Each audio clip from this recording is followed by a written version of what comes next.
इतने सालों बाद ना जाने क्यों मन आज अतीत की गलियों में घूमने निकला। कुछ यादें, कुछ सीख जो जीवन जीना सिखा गए थे।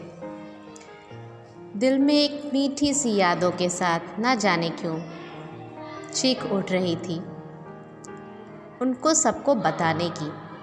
शायद इससे कोई और भी सीख जाए जीवन जीना।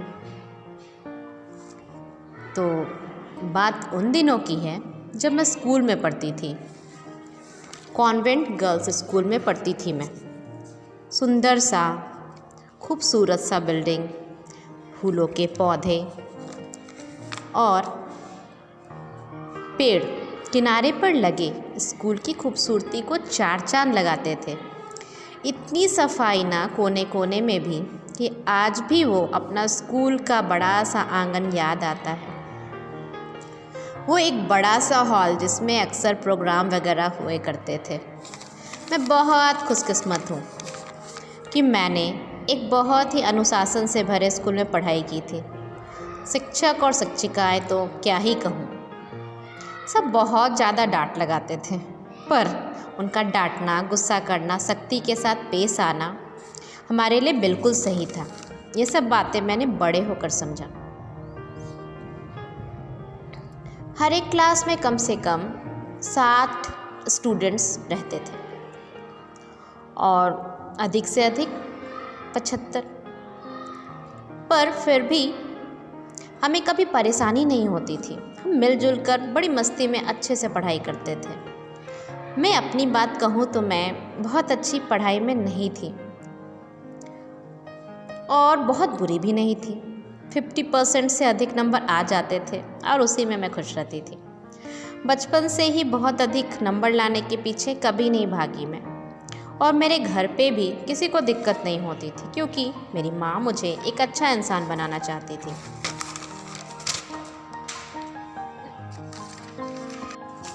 और एक अच्छा इंसान बनने के लिए ज़रूरी नहीं कि आप कितने परफेक्ट हैं और कितने अच्छे हैं, पर आप अपने हर छोटे काम को कितनी लगन से करते हैं, कितनी मेहनत से करते हैं, ये माँ ने सिखाया था। जैसा कि मैंने कहा कि हम क्लास में 70 गर्ल्स थे। मैं क्लास 9th में थी। बहुत सारे दोस्त तो नहीं थे मेरे, पर 3-4 बहुत अच्छी दोस्त थी। मेरी उनमें से एक जिसे मैं बहुत प्यार करती थी, बहुत अच्छी थी वो पढ़ने में, और उसके पापा लॉयर थे, उसकी मम्मी टीचर। पैसे की कमी नहीं थी, सब ज़रूरत के सामान उसे उसके मांगने से पहले या फिर एक बार वो कह दे तो तुरंत ला के रख दी जाती थी। उसके जीवन में क्या कष्ट, क्या मजबूरी, क्या तकलीफ़ वो कभी नहीं जानती थी। उसका नाम कुसुम था। और लेकिन एक बात जो मुझे अच्छी नहीं लगती थी वो ये था कि हमेशा अपनी तुलना दूसरों से करती थी। उसके पेरेंट्स भी वैसे ही थे और क्लास में हमेशा टॉपर ही रहना चाहती थी। यूँ तो दिमाग की बहुत तेज़ थी और आसानी से उसे सब कुछ याद भी हो जाता था, पर जब कोई उसे ज़्यादा नंबर लाता था तो उसे झगड़ा करने लग जाती थी। हाफ ईयरली एग्ज़ाम में तो वो पीछे ही रह गई थी। और कविता जो एक नई स्टूडेंट आई थी, उसको 90% मार्क्स आए थे। ये कविता जो थी बहुत मेहनती थी। और अब क्या था, अब कुसुम को बहुत गुस्सा आया क्योंकि उसने लाए थे 85% मार्क्स। और घर पर जाकर उसने अपने पेरेंट्स के पास कंप्लेन लगाई, खूब रोई, जिद मचाई, और उसकी और कविता की कॉपी दोबारा चेक कराई गई। कविता के मार्क्स में तो कोई फ़र्क नहीं पड़ा और उल्टे कुसुम के मार्क्स ही घट गए। अब कुसुम कविता से बहुत जलने लगी थी। उसे हर हालत में कविता से अच्छे मार्क्स चाहिए थे, तो अब उसने मेहनत करना छोड़कर चीटिंग करना शुरू कर दिया। जब भी हमारा टेस्ट होता तो चीटिंग करके फुल मार्क्स ले आती, और जब फाइनल एग्ज़ाम हुआ तो उसने फिर चीटिंग की और हर बार पता नहीं कैसे बचती चली गई। कैसे चीटिंग करती थी ये मुझे पता नहीं, लेकिन मुझे बताती थी कि मुझे पहले से ही सारे क्वेश्चंस पता होते हैं, इसीलिए मैं सारे चीटिंग करके लिख लेती हूँ। मैंने उसे बहुत समझाया कि मेहनत कर, अगर चीटिंग करने की यही आदत रहेगी तो तू कभी सफल नहीं हो पाएगी। पर टॉपर बनने के चक्कर में वो सच्चाई का रास्ता छोड़ चुकी थी। पता नहीं, मैं नहीं जानती कि उसे यह सब पहले से कैसे पता होता था। सारे क्वेश्चंस जो आने वाले थे वो सब रट कर आती थी और सिलेबस से उसे कोई ज़्यादा लगाव रहता नहीं था, क्योंकि वो सेलेक्टेड बस क्वेश्चंस को रट कर आ जाती थी। क्लास 9 तो अब बीत गया था, पर जब 10th में आई तो बात नहीं ना बनने वाली थी, क्योंकि अब वो मेहनत करना छोड़ चुकी थी और चीटिंग पर ही कम्प्लीटली डिपेंडेंट हो चुकी थी। मैथ्स वगैरह भी धीरे धीरे वो भूल ही रही थी। मुझे कभी कभी ऐसा लगता था शायद कोई है जो उसे पहले से ही सारे क्वेश्चंस बता देता है। और वो बहुत जिद्दी भी थी और उसके पापा उसकी हर जिद पूरी करते थे। पता नहीं कैसे, मुझे बिल्कुल पता नहीं था। वो बस मुझे इतना कहती थी कि मुझे क्वेश्चंस पहले से पता है। अब मैंने उससे दोस्ती तोड़ ली थी। ये जून का महीना था। उसके बाद मैं किसी कारण से स्कूल में पढ़ ही नहीं पाई, पर बोर्ड्स तो देने ही थे। जून से लेकर जनवरी तक मैं किसी भी दोस्त से नहीं मिल पाई। फिर प्री बोर्ड होने वाला था तो मैं फाइनली स्कूल में आई। फिर से वो पुरानी यादें, पुरानी बातें ताज़ा हो गई, पर मेरे मन में जो कड़वाहट थी अब तक नहीं मिटी थी। मैंने उससे बात नहीं की, और शायद वो मुझसे बातें करना चाहती थी, पर ना जाने क्यों मुझे इच्छा ही नहीं थी। मेरी दोस्ती अब कविता से हो गई थी, क्योंकि कविता बहुत ही ईमानदार, सरल स्वभाव की लड़की थी। अब प्री बोर्ड पार हो चुका। अब कुछ ही दिनों में हमारा बोर्ड होने वाला था।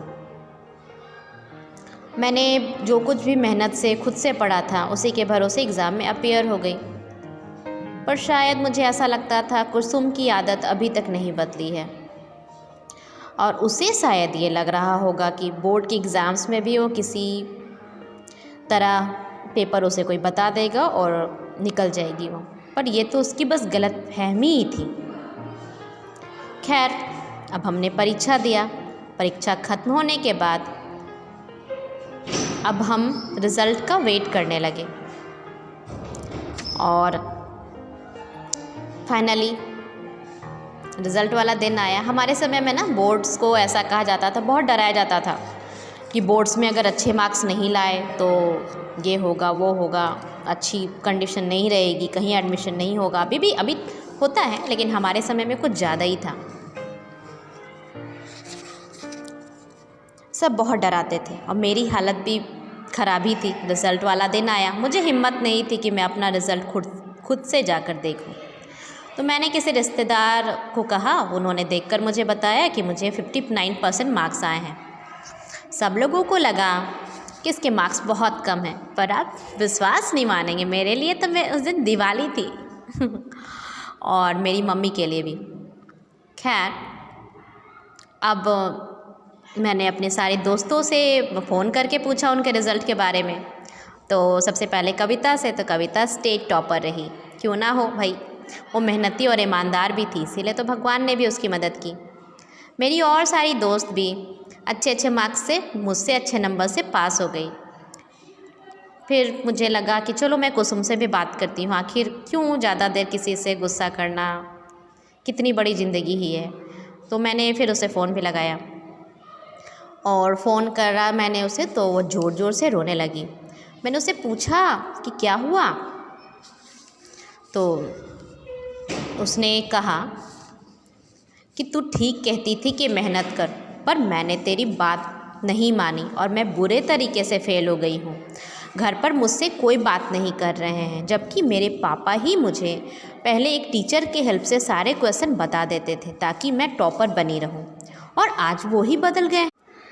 और उसने ये भी कहा कि आज के बाद मैं अपने पापा की कोई बात नहीं मानूंगी, और फिर मेरे लिए खुश भी हुई कि अच्छा है तुम सब पास हो गए, पर मुझे सबक मिलना भी ज़रूरी था। इसीलिए मैंने सीखा कि अगर भगवान ने अच्छी बुद्धि, दिमाग स्वस्थ शरीर और हाथ पैर दिया है तो उसे इस्तेमाल कर हम मेहनत और ईमानदारी के रास्ते पर चलें, नहीं तो हमें कभी ना कभी पछताना पड़ेगा ही। और उसके बाद उसने अगले साल फिर से बोर्ड दी, खूब मेहनत किया साल भर। एंड गेस व्हाट, हमारी कुसुम टॉपर बनी। वो मिठाई लेकर मेरे पास आई थी, मेरी प्यारी कुसुम। उसने सीख लिया था कि मेहनत से ईमानदारी के साथ अपने हर काम को करना। और अब वो जिद भी नहीं करती थी और अपने पापा से ज़्यादा बातें भी नहीं करती थी, जिससे उसके पापा को बहुत बुरा लगता था। पर धीरे धीरे सबने सबक लिया कि ज़रूरी नहीं कि हम 100% मार्क्स ही लाएं, पर ज़रूरी ये है कि हम जितना पढ़ रहे हैं हम उससे कितना सीख रहे हैं, ताकि हम सही तरीके से जीवन जी सकें। डियर लिसनर्स, ज़िंदगी एक यात्रा है, बहुत खूबसूरत यात्रा। ये रेस नहीं है कि हम उसमें दौड़ें, जिए और जीने दें और हर काम में मन लगाए ना, पर प्रेशर ना बनाए कि अगर नहीं जीते तो क्या। बहुत रास्ते हैं हमारे लिए। मेहनत करें, आगे बढ़े और सबसे ज़्यादा खुशी को चुनें, ज़िंदगी को चुनें, जीने को चुनें। हमेशा याद रखें, हर परिस्थिति में याद रखें कि इस दुनिया में हमें ईश्वर लेकर आए हैं और हमारे लिए उसने कुछ ना कुछ बहुत खूबसूरत रखा है। मेहनत करें और भगवान के भरोसे पे बस अपना ज़िंदगी जिए। Thank you.